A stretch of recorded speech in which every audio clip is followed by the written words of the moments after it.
The clock is ticking, guys. Future Stars Team 2 is almost here, and we need to get invested.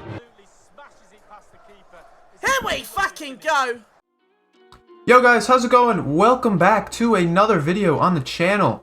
In today's video, we're going to be talking about last minute investments for Future Stars Team 2. Obviously, it'll be dropping tomorrow, and we're expecting hopefully a decent Team 2. We saw in Team 1 a lot of cards actually did pretty decent, and the market overall has done fairly well, honestly. So we're going to talk about some things that we can get invested into and kind of just prepare for tomorrow. So let's get right into it. If you guys enjoyed today's video, drop a thumbs up. Let's go. So yesterday we actually ended up getting some brand new transferred cards into the game. These won't matter for us right now, but with that being said, we are going to be looking into the first kind of group of cards to invest in, and that's going to be the Future Stars team. Now, we talked about it earlier this week in the investment guide video, but I am a big fan. Now, the prices may be a little bit different, depending on when you're watching this video.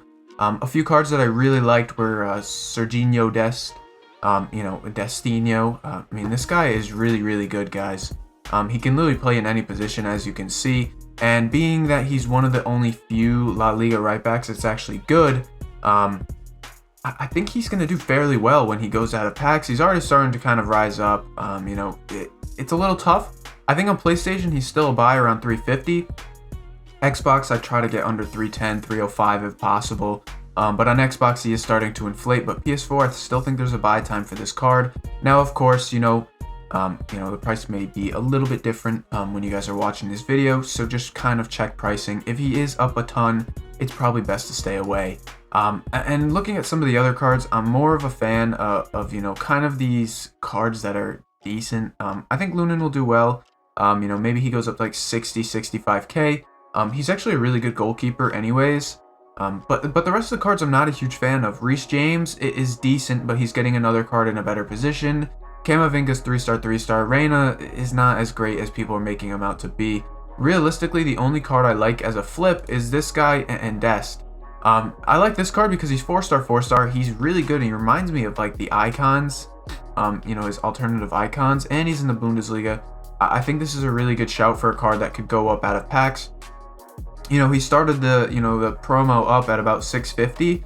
I thought that was fair value for him, and I still think that he could potentially get in.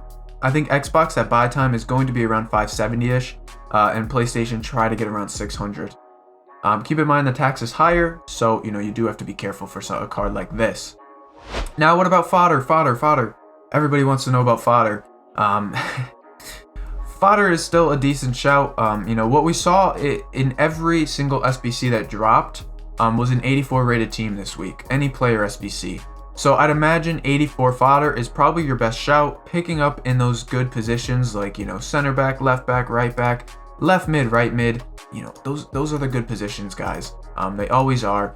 We've talked about it all year. And I still think they are. So I think picking up 84s, trying to snipe a little bit lower. Obviously, some are going to be inflated a little bit just due to the fact that we needed them the whole time. But, if you can snipe and get these 84s a little bit lower, I think they'll be a very good shout. As well as the informs, guys, the 84 informs, the 85 informs.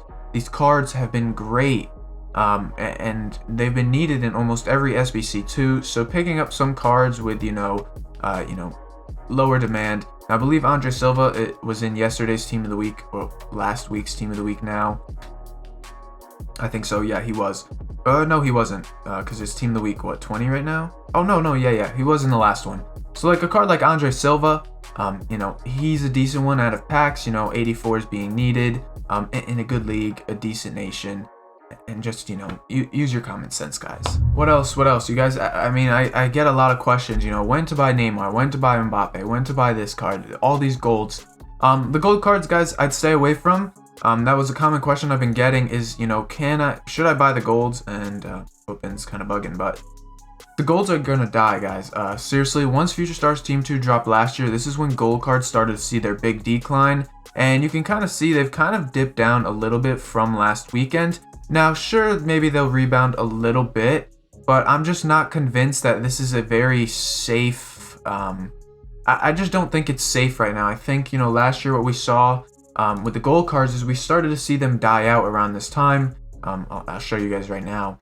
And this is just due to the fact that we're going to be getting Winter Refresh. We have Prime Icon Moments coming this month. We're going to have Shapeshifters after that. And just golds are becoming more and more irrelevant into the game. Obviously, I'm not saying, Mbappe and Neymar are going to go to 0, but they will drop down a few 100k. I think Mbappe is starting to get a little bit overpriced at 800k for a gold on PlayStation, 900k. I do think that their days at being the top, the gold cards being at the top are limited now, and we're starting to see more and more special cards come out in this period. This is when gold cards will start dying. So right here, you can see this is when Team 2 dropped on Valentine's Day, or the day before Valentine's Day. And as you can see, this was the start of a big decline into March. So just be careful, guys. Just be careful, please.